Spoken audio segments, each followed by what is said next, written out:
το σαφές. Είναι πράγματι έτσι.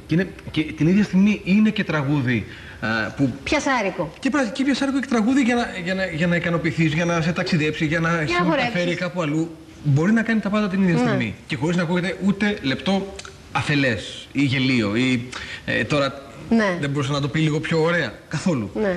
Είναι πραγματικά να του βγάζει κανείς το καπέλο αυτό το πράγμα, όπως και να του βγάζει κανείς το καπέλο το γεγονός ότι πράγματι αυτό που είπε πριν ισχύει. Ότι κέρδισε τόσο λεφτά με το κλαντεστίνο και το μεγούστας του που δεν χρειάζεται να ξαναδουλέψει, να ξανακάνει μουσική. Συνεχίζει λοιπόν και κάνει επιλεκτικά αυτά που θέλει. Τον συνάντησα πριν από μερικούς μήνες στο ταξίδι του, είχα πάει στο Μάλι, στην Αφρική, στο φεστιβάλ. Το συνάντησε εκεί. Βεβαίως. Και ήταν εκεί γιατί κάνει παραγωγή, γιατί ο ίδιος το θέλει, σε ένα σχήμα από το Μάλι, τους Αμαντού και Μαριά, με ένα ζευγάρι τυφλών καλλιτεχνών από εκεί που είναι πραγματικά εξαιρετικοί. Τον είδα να παίζει στη σκηνή σε όλη τη διάρκεια της συναυλίας, να κάθεται πίσω-πίσω, χωρίς να φαίνεται καν, παίζοντας απλώς κιθάρα και βγαίνοντας μπροστά μόνο σε ένα τραγούδι για να τραγουδήσει κάτι δικό του και ξαναπήγε στο παρασκήνιο. Το συνάντησα με την κιθάρα του, εκεί περιμέναμε να πάρει το φεριμπού, να περάσουμε απέναντι, τον Νίγηρα να παίζει και να τραγουδάνε εκεί γύρω. Είναι ένας άνθρωπος που ζει τη ζωή του ακριβώς έτσι. Παρόλο που θα μπορούσε να πηγαίνει με Learjet, να έχει μια τεράστια βίλα. Να έχει μια βίλα ή να έχει... Να έχει 80 να του φέρουν το φραπέ και την μπύρα. Η μουσική είναι η ίδια του ζωή.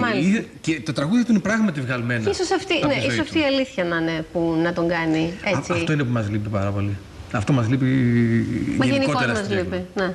Άλλη συζήτηση αυτή.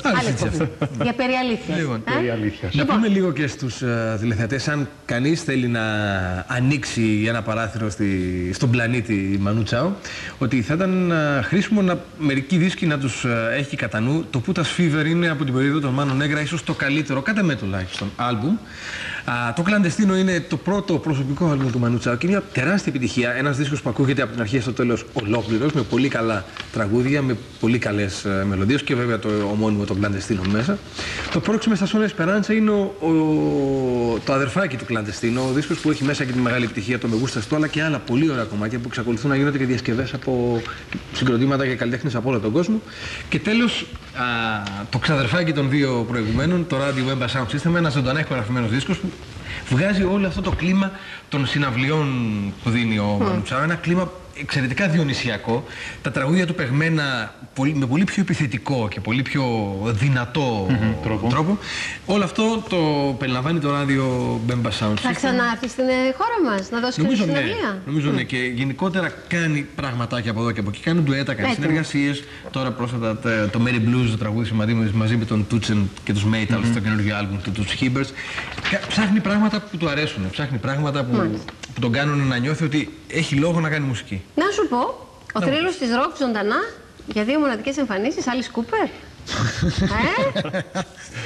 Δεν μου το είπες αυτό όμως. Πρέπει να πάρω make-up για να... Πολύ κιόλας, πολύ make-up, ναι, χρειάζεται. Και κάτι περιστέρια το Σύνταγμα. Καμιά νυχτερίδα, κάτι... Τρίτη 8 και 9. Τρίτη αύριο, Τετάρτη μεθαύριο 9. Στο θέατρο? Στο θέατρο, καταρχάς Θεσσαλονίκη, στο γήπεδο του ΠΑΟΚ, στην Πηλαία, μία συναυλία, και Αθήνα μετά στο θέατρο Πέτρας. 2 μοναδικές συναυλίες. Ο θρύλος της ροκ, Alice Cooper. Έχει ξανάρθει Alice Cooper, θυμάσαι? Νομίζω πως δεν έχει ξανάρθει. Πρέπει να είναι πρώτη φορά. Και εγώ δεν θυμάμαι να έχει ξανάρθει. Ιστορική μορφή. Ιστορική μορφή. Έτσι. Λοιπόν, αυτά για να ξέρουν και αυτοί που αγαπούν τη ροκ, γιατί έχουμε τέτοιο κοινό. Και να πάμε, αν κάτι δεν έχετε να κάνετε σήμερα, να σας προτείνω, και σε εσάς, αν θέλετε, και όσοι μένετε έτσι κατά κάτω, στο Δημαρχείο Γλυφάδας, στα νότια προάστια, στο Δημαρχείο Γλυφάδας στις 8 απόψε, παρουσιάζεται ένα βιβλίο μιας νέας συγγραφέας, είναι το πρώτο της μυθιστόρημα, της Μαρίας Γιαννούλη, «Τα κλειδωμένα λόγια». Στο Δημαρχείο Γλυφάδας λοιπόν, εκεί έναντι του Αγίου Κωνσταντίνου. Θα μιλήσουν για το βιβλίο Ιωάννης Χαμπάκης, ο Κώστας Καράσου, ο βουλευτής της Περιφέρειας Αθηνών, ο Αντώνης Παπαγιαννίδης, δημοσιογράφος δικηγόρος, ο Νάσος Χριστογιαννόπουλος, συγγραφέας, και ο Άγγελος Συρίγος, λέκτορας στο Πάντιο Πανεπιστήμιο. Τώρα, γιατί σας το λέω? Γιατί το βιβλίο έχει πραγματικά ένα ενδιαφέρον. Πρόκειται για μια ερωτική ιστορία που διαδραματίζεται με φόντο εκείνη την ταραγμένη εποχή των αρχών του περασμένου αιώνα, τη Μικρασιατική καταστροφή. Είναι ένα ανδρόγυνο, το οποίο ζει μια πολύ ευτυχισμένη καταρχάς ζωή με 2 παιδιά, κάνει και 2 παιδιά, 2 αγόρια, και αρχίζουν εκεί και μπλέκονται τα γεγονότα που τους αλλάζουν τη ζωή. Και τους την αλλάζουν άρδιν τη ζωή, αλλάζουν την ψυχοσύνθεση των ηρώων, και της γυναίκας, της Αγγελικής πρώτα και μετά του άντρα, του Αχιλλέα. Ο Αχιλλέας Ευλογιαρίδης, ο ήρωας, έχει ένα ημερολόγιο το οποίο θα αποκαλύψει και στο τέλος του βιβλίου την ιστορία και τα μυστικά που βρίσκονται κλειδωμένα στις ανθρώπινες ψυχές, και έχει πολύ ενδιαφέρον γιατί και βλέπετε την ιστορία εκείνης της εποχής και πώς έρχονται οι πρόσφυγες από τη Μικρά Ασία εδώ και τα προβλήματά τους, αλλά και μια πολύ ωραία αφήγηση πώς γεγονότα δεν μπορούν να τα διαχειριστούν οι άνθρωποι. Δηλαδή τους ξεπερνούν και τους κάνουν να δυστυχούν στο τέλος.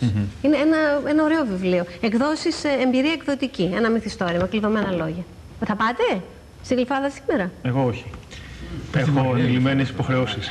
Μία φορά βρε Γιώργο να μου πεις δεν θα πάω κάπου, όλα είναι λυμμένες υποχρεώσεις. Αφού είχα πάει τότε, θυμάσαι, στο ψυχικό που κάναμε κάτι παράξενα αθλήματα.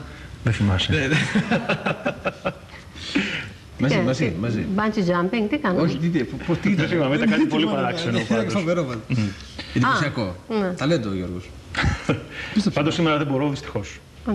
Αλλά μοιάζει πολύ ενδιαφέρον, θα το πάρω να διαβάσω. Μπράιαν Φέρι στο Λυκαβητό. Μπράιαν Φέρι στο Λυκαβητό και να σου πω και αύριο Σον Κόνερι. Έχει έρθει με τη γυναίκα του η οποία κάνει μια έκθεση ζωγραφική στην Αθηναΐδα. Θα τον δούμε.